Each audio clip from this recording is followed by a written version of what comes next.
السلام علیکم ورحمۃ اللہ وبرکاتہ۔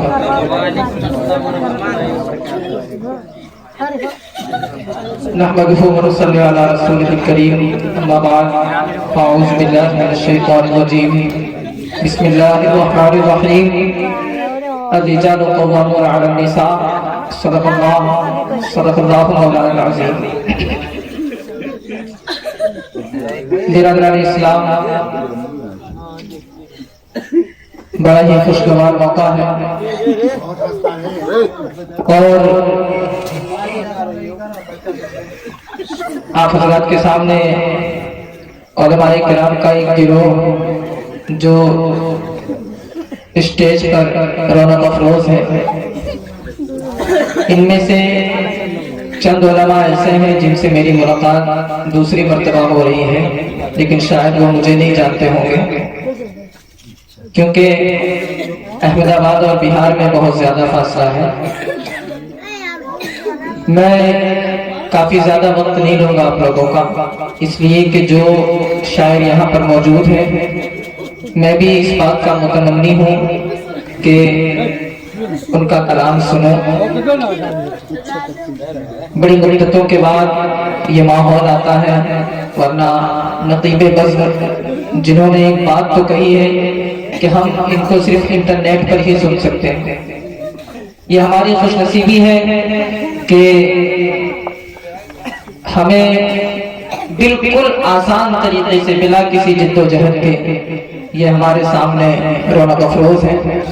میں تمام شاعروں کا اپنے دوست کی شادی میں تہہ دل سے استقبال کرتا ہوں اور معافی چاہتا ہوں کہ میں درمیان ماشاءاللہ تو تھوڑی دیر کے لیے حاضر ہوا ہوں، بس اتنی سی التجا ہے کہ آپ لوگ بھلے ہی مجھے ریزرو بینک کا نوٹ نہ دے لیکن سبحان اللہ کا ووٹ ضرور دے، تو ساتھ دیں گے میرا؟ بس دو چار باتیں بتانے کے لیے آیا، اس کے بعد رخصت ہو جاؤں گا کیونکہ مجھے بھی ابھی تقریر کر کے مظفرپور جانا ہے۔ تو آپ لوگ ساتھ دیں گے؟ اپنے ہاتھوں کو بلند کر کے کہہ دیجئے یا رسول اللہ۔ ماشاءاللہ، زندگی زندہ دلی کا نام ہے، مردہ دل کیا خاک جیا کرتے ہیں، یہ آپ لوگ اس بات کا ثبوت دے رہے ہیں۔ ویسے ہمارے جو محترم محب من جناب قمر رضا صاحب قبلہ ہے، وہ میری پرانی عادتوں کو جانتے ہیں کہ میں کہیں بھی تقریر کے پروگرام میں جاتا ہوں، کہیں بھی تقریر کے لیے جاتا ہوں تو پہلے میری خواہش یہ ہوتی ہے کہ بارگاہ رسالت میں نعت کے چند اشعار پیش کروں، لیکن وقت کی نزاکت کو دیکھتے ہوئے میں یہ ساری چیزوں کو ملتوی کرتا ہوں اور بس اسے آسان لفظوں میں جو میری نظم ہے اسے نثر کے طور پر پیش کر کے گزر جاتا ہوں۔ بس آپ لوگوں کی توجہات کا طالب ہوں کہ محمد مصطفیٰ سا کوئی داتا ہو نہیں سکتا۔ میں تو کہتا ہوں کہ نعت تو میں زیادہ نہیں پڑھتا، الحمدللہ اللہ نے آواز سے تو نوازا ہے، لیکن پھر بھی چلیے پیچھے سے آواز آئی ہے تو میں بس جو بھی آپ لوگ مجھے نظرانہ دیں گے میں رب کو حاضر ناظر جان کے کہتا ہوں وہ سارا کے سارا اسٹیج پر ہی چھوڑ کے میں چلا جاؤں گا، کیونکہ میں خود یہاں پر نبی کے نام پر لٹانے کے لیے آیا ہوں، میں لوٹنے کے لیے نہیں۔ بس اگر آپ لوگوں کی تمنا ہے، آرزو ہے تو مجھے سبحان اللہ کا ووٹ دے، بلند آواز سے کہے اللہم صلی علی سیدنا مولانا محمد معدن الجود والکرم صلاۃ و سلام علیک یا رسول اللہ صلی اللہ علیہ وسلم۔ وقت دیکھتے ہوئے بڑی تیزی کے ساتھ پڑھوں گا۔ محمد مصطفیٰ سا کوئی داتا ہو نہیں سکتا۔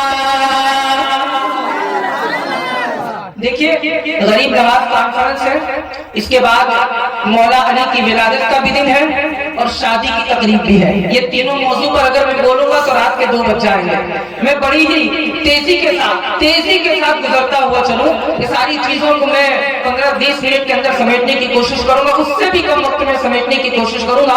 بس آپ لوگ اگر زندہ رہیں گے تو، کیونکہ آپ لوگ کو زندہ کر کے میں چلا جاؤں گا، پھر شاعروں کو سننا ہے، اس کے بعد کوئی خطیب یہاں پر موجود نہیں ہے۔ محمد مصطفیٰ سا کوئی داتا ہو نہیں سکتا، محمد مصطفیٰ سا کوئی داتا ہو نہیں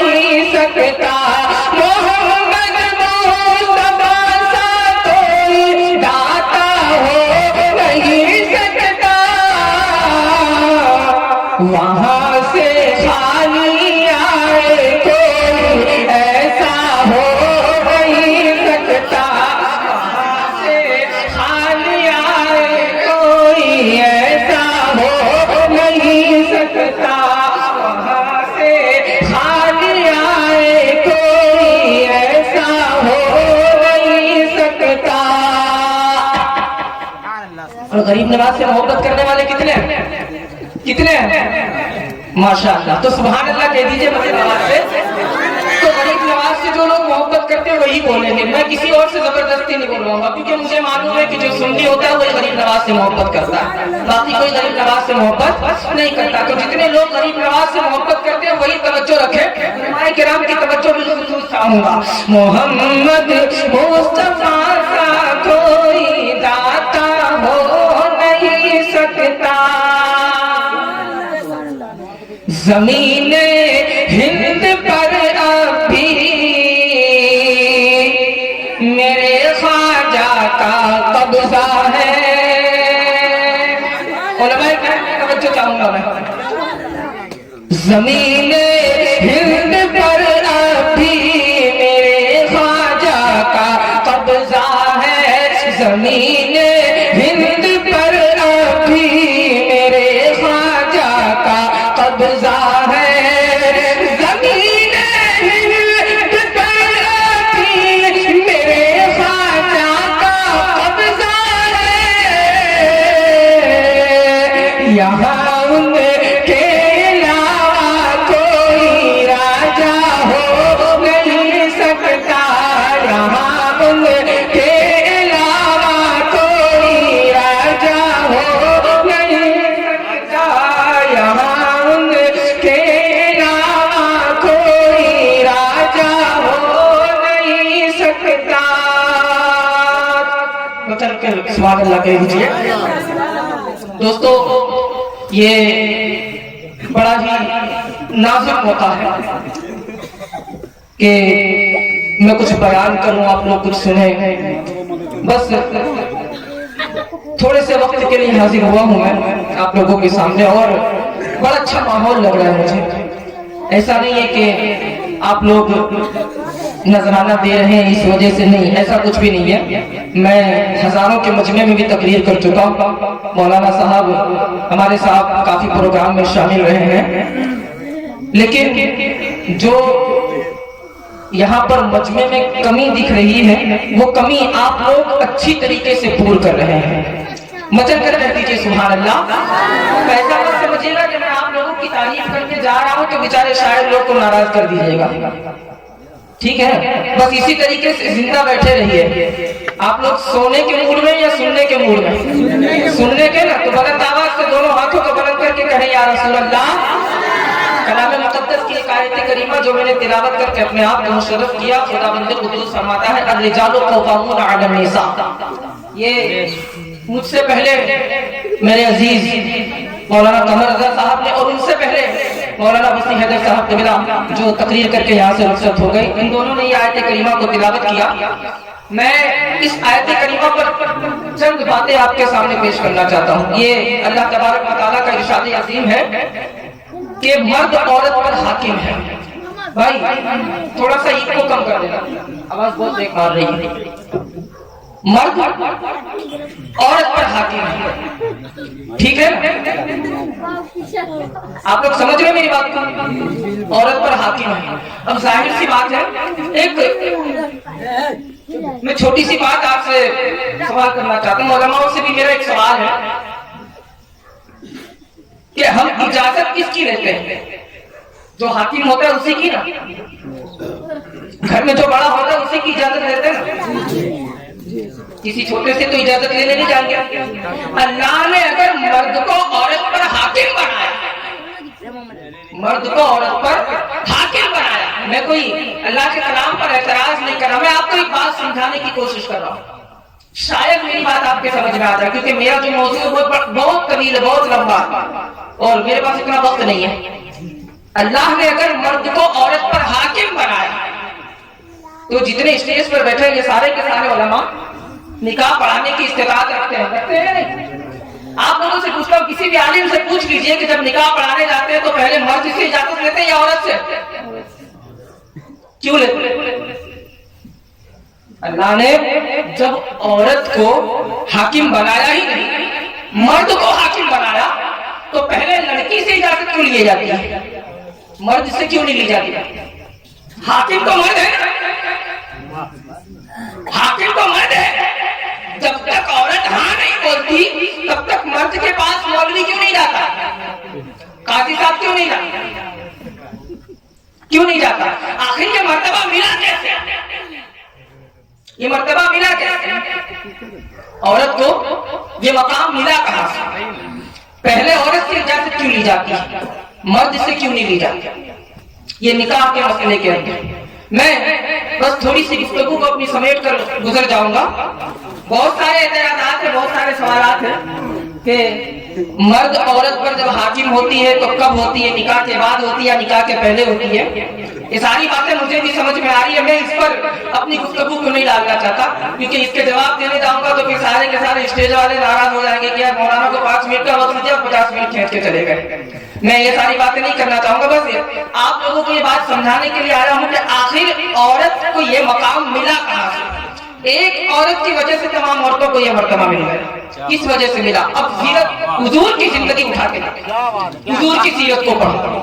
حضور اکرم صلی اللہ علیہ وسلم کی عمر 25 سال، تقریباً 25 سال آپ تجارت کے لیے گئے ہوئے۔ اس کے پہلے کا واقعہ بہت لمبا ہے، جب حضرت خدیجۃ الکبریٰ رضی اللہ تعالی عنہا نے آپ کو تجارت کے لیے روانہ کیا تھا، آپ ان کے پاس آئے اور کہا کہ میرے مال کو تجارت کے لیے لے کے جائے۔ بہت ساری واقعات ہیں، بہت ساری چیزیں ہیں، آپ نے توریت میں نشانیاں پڑھی تھی۔ حضرت خدیجۃ الکبریٰ کے جو بھائی تھے وہ بہت بڑے توریت اور زبور کے عالم بھی تھے، ان سے بھی پوچھا تھا، آخری نبی کی نشانیاں بتائی تھی۔ انہوں نے خواب دیکھا تھا کہ چاند میری گود میں آ گیا ہے، تو ان کو اس خواب کی تعبیر بتائی گئی کہ تمہارا نکاح آخری نبی سے ہوگا، نبیوں کے سردار سے ہوگا۔ حضرت خدیجہ اسی انتظار میں تھی۔ جب تجارت کے لیے ملک شام قافلہ جا رہا تھا، جب اس قافلے کو تجارت کے لیے روانہ کیا تھا تو حضرت خدیجہ نے اپنے ایک خادم کو بلایا، اس کا نام تھا میسرہ۔ آپ لوگ سن رہے ہیں؟ اس کا نام تھا میسرہ۔ میسرہ کو اپنے قریب بلایا اور کہا کہ میں تمہیں ایک بہت اہم کام سونپ رہی ہوں۔ کہا کیا؟ کہا تم جس کے ساتھ تجارت کے لیے جا رہے ہو وہ کوئی عام انسان نہیں ہے، وہ کوئی عام انسان نہیں ہے۔ میں تم سے یہ کہتی ہوں کہ میرا جتنا منافع ہوگا اس کا آدھا میں تمہیں دے دوں گی، بس مجھے ایک چیز بتا دینا کہ محمد کے اندر عیب کون سا ہے، ان کے اندر برائی کون سی ہے۔ کتاب کا نام معارج النبوت ہے، کتاب کو آپ پڑھ لیجئے گا، حصہ دوم ہے، اس کے اندر آپ کو یہ ساری چیزیں جاننے کو مل جائے گی۔ انہوں نے کہا کہ جا کر صرف محمد کا عیب مجھے بتانا اور کچھ نہیں سننا مجھے۔ بہت لمبی گفتگو ہے۔ میسرہ آقا علیہ الصلوۃ والتسلیم کے ساتھ تجارت کے لیے روانہ ہوا۔ جب تجارت سے قافلہ واپس آ رہا تھا، واپس آیا تو حضرت خدیجۃ الکبریٰ مکہ کے سب سے بڑے مکان پر، سب سے بڑے مکان کی چھت پر چڑھ گئی اپنی سہیلی نفیسہ کو لے کر۔ دیکھ رہی ہے کہ قافلہ آ رہا ہے، دیکھ رہی ہے کہ قافلہ آ رہا ہے، لیکن گرد و غبار کے اندر کسی کی صورت نظر نہیں آتی، کسی کا چہرہ دکھائی نہیں دیتا، کوئی دھول کی وجہ سے کوئی دکھائی نہیں دے رہا۔ حضرت خدیجہ نے جب غور سے دیکھا تو خالی ایک ہی شکل نظر آ رہی تھی، خالی ایک ہی صورت نظر آ رہی تھی۔ سارے آنے والے قافلوں میں میرے سرکار کے سوا کسی کا چہرہ نظر نہیں آ رہا تھا۔ ارے یار، نبی سے محبت کرنے والے اور خاموش بیٹھے ہو، نبی سے محبت کرتے اور خاموش بیٹھے ہو، مچل کر کہو سبحان اللہ۔ دور سے دیکھا گرد اڑ رہی ہے، غبار اڑ رہی ہے، دھول اڑ رہی ہے، لیکن مصطفیٰ جان رحمت کے سوا کسی کا چہرہ نظر نہیں آتا۔ حضرت خدیجۃ الکبریٰ نے اپنی سہیلی نفیسہ سے کہا، نفیسہ دیکھو وہی محمد ہے جن کا چہرہ نظر آ رہا ہے۔ جب قافلہ آیا، ابھی حضرت خدیجہ نے یہ نہیں پوچھا کہ بھائی کتنا منافع ہوا ہے، یہ نہیں پوچھا، فوراً اپنے غلام کو پکڑا، اپنے خادم کو لیا، میسرہ کو سائیڈ میں لے کر گئی اور میسرہ سے کہا، میسرہ بس میں نے تجھے جو کام دیا تھا وہ کام مجھے بتا دے۔ میسرہ کہتا ہے آخر اتنی جلدی کیا ہے؟ کہا میں نے تجھے کہا تھا نا